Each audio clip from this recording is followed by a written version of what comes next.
Komisioni Evropian ka miratuar disbursimin e parë të fondeve për Shqipërinë, Malin e Zi dhe Maqedoninë e Veriut, si pjesë e zbatimit të planit të rritjes së BE-s për Ballkanin Perëndimor. Ky vendim vjen në njohje të reformave të rëndësishme që vendet kanë ndërmarrë për t'u përshtatur me standardet e Bashkimit Evropian. Përfitimi i drejtë për drejtë për Shqipërinë. Shqipëria do të marrë një disbursim fillestar prej 99.3 milion eurosh. Këto fonde do të ndahen si më poshtë. 46.2 milion euro do të paguhen direkt në buxhetin e shtetit. Fondet e mbetura do të mbështesin projekte infrastrukturore përmes kornizës së investimeve në Ballkanin Perëndimor. Këto projekte infrastrukturore pas miratimit nga bordi pritet të mbështesin fusha të tilla si transporti i qëndrueshëm, energjia e pastër dhe zhvillimi i kapitalit digjital dhe njerëzor. Vlerësim për reformat dhe rajonin. Plani i rritjes synon të stimulojë përgatitjet e partnerëve të zgjerimit për antarësimin në BE, duke ofruar përfitime ekonomike dhe përshpejtim të rritjes përpara integrimit të plotë. Në total, Shqipëria ka marrë tashmë 99.3 milion euro nga ky plan, ndërsa Mali i Zi ka përfituar 18.3 milion euro dhe Maqedonia e Veriut 25 milion euro.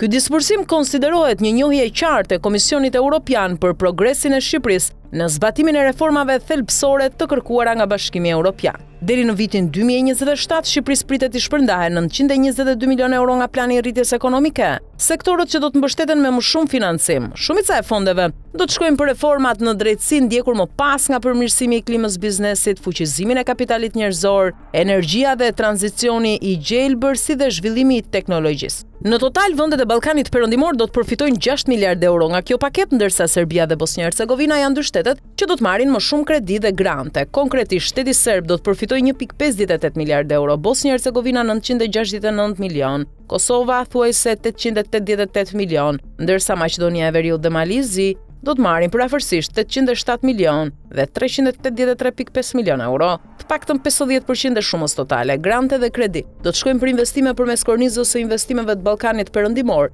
ndërsa shuma e mbetur e kredive do të shpërndahet direkt qeverive të Ballkanit Perëndimor. Pagesa do të bëhen 2 herë në vit. Në bazë të kërkesave të paraqitura nga vendet e Ballkanit Perëndimor dhe pas verifikimit nga Komisioni Evropian të përmbushjes kushteve përkatëse të pagesës, para kushteve dhe kushteve të përgjithshme si stabiliteti makrofinanciar, menaxhimi i shëndosh i financave publike, transparenca dhe mbikëqyrja e buxhetit. Në rast se kushtet e pagesës nuk plotësohen, Komisioni Evropian do të pezullojë ose do të zbresë një shumë përkatëse nga pagesa. Shteti i Ballkanit Perëndimor do të ketë 1 deri 2 vite kohë për të përmbushur kushtet, në të kundërt shuma do të rishpërndahet mes të tjerëve në vitet në vijim.